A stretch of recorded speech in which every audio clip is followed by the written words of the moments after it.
మరి మీరు మీరు అదర్ లాంగ్వేజ్ చేయను అంటున్నారు కదా, మీరు ఇమేజ్ ఇప్పుడు అన్నారు మీరే చిరంజీవి గారు ఇమేజ్ తెలియదు కాబట్టి అంత మంచి పాటలు వచ్చాయి, అంత మంచి ట్యూన్స్ వచ్చాయని. మీరు కూడా అదర్ లాంగ్వేజ్కి వెళ్తే అదే జరగచ్చుగా? డెఫినెట్గా మరి అదే జరిగేది. కానీ నాకు other language to be openly frankly నాకు అది ఇంట్రెస్ట్ లేదు.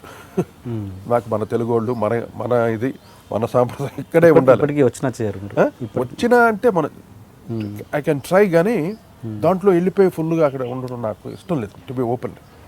ఓకే, నాకు మన తెలుగు సినిమాలే, మన తెలుగు వాళ్ళు ఇక్కడే.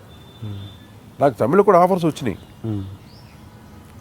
ఇంకా ఇప్పుడు వెళ్ళి మనం ఏం చేస్తాం అనేసి నాకు డ్రాప్ డేట్.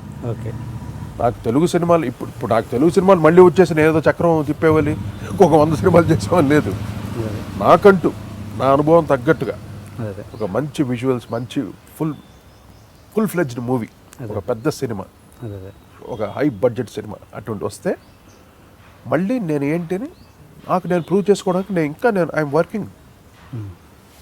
అది ఆ అవకాశం వచ్చినప్పుడు I will prove my self again. మరి చాలా వర్క్ చేస్తున్నాను, ఆర్కెస్ట్రేషన్స్ కానీ ఇంకా ఎక్కువగా. ఇప్పుడేంటి టోటల్ గ్లోబలైజ్ అయిపోయాను. ఇప్పుడు నేను వెళ్ళి చెన్నైలో చేయాల్సిన అవసరం లేదు, బాంబేలో చేయను, ఈవెన్ లాస్ ఏంజల్స్కి వెళ్ళి కూడా చేయొచ్చు, నేను లండన్కి వెళ్ళి చేయొచ్చు, ఎక్కడికైనా వెళ్ళి చేయొచ్చు. మ్యూజిక్ అనేది అంత ఫ్లెక్సిబుల్ అయిపోయింది టోటల్. ఇప్పుడు ఇన్స్ట్రుమెంట్స్ లేవు ఇక్కడ.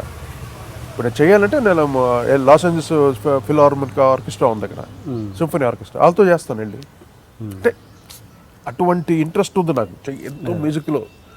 మన తెలుగుకి ఎటువంటి ఒక నెక్స్ట్ లెవెల్కి తీసుకుని వెళ్ళాలని నాకు ఎప్పుడున్న కోరిక. అదే దేనికైనా టైం రావాలి, ఆ డైరెక్టర్స్ రావాలి. ఐఎమ్ వెరీ బ్యాడ్ లక్ అండి ఆ విషయాన్ని చూస్తే, చాలా బ్యాడ్ లక్ నాకు. మీరు ఈ ఇంటర్వ్యూ ద్వారా కొత్త డైరెక్టర్లకి, కొత్తగా వచ్చే డైరెక్టర్లకి ఒక ఇండికేషన్ పంపించండి. చెప్పండి ఏం చెప్పాలి. ఇంటర్వ్యూ ద్వారా వాళ్ళకి తెలుస్తుంది డెఫినెట్గా. అంత ఇంకా అర్జున్ లోపల ఉంది, అర్జీల్ ఉంది ఫుల్గా. బడ్జెట్ పరంగా, ఇన్వాల్వ్మెంట్ పరంగా ఎలాంటి ఇది లేదనుకుంటే డెఫినెట్గా అంటే అదే భయం ఉంటుంది. ఇంకా వేరే భయాలు ఏముంటాయి కొత్త డైరెక్టర్స్కి? కొత్త వాళ్ళు వస్తున్నారు, అందరూ వాళ్ళు హిట్ మ్యూజిక్ ఇస్తున్నారు. అదే ఇప్పుడు కొత్త వచ్చే కంపోజర్స్ ఏంటి ఎప్పటికప్పుడు ఇన్స్టెంట్, అదే ఆ సినిమాకి ఏది కావాలో కొడుతున్నారు, హిట్ అయిందా లేదా అంతే. ఇంకా ఒక్క సినిమా ఫ్లాప్ అయినా కూడా ఆ మ్యూజిక్ డైరెక్టర్ తీసి పక్కన పారేస్తారు. ఇండస్ట్రీ ఎలాగుంది, గోయింగ్ ర్యాపిడ్, చాలా ఫాస్ట్గా వెళ్తుంది ఇండస్ట్రీ. ఆ రోజుల్లో మాకు అలా కాదు. మాకు ఒక సైకిల్, నేను చెప్పాను ఒక సైకిల్ ఉండేది. డైరెక్టర్స్ కంటిన్యూస్గా ఒకరికి ఇచ్చేవాళ్ళు, ఒక సినిమా కేర్వానికి ఇచ్చారు, నెక్స్ట్ సినిమా నాకు వచ్చేవాళ్ళు, నెక్స్ట్ అలా ఇంకోళ్ళకి వెళ్ళేది, అలా ఇలాగ సైకిలింగ్ ఉండేది. ఇప్పుడు అలా లేదు, ఒక్కొక్క గ్రూప్ అయిపోయింది.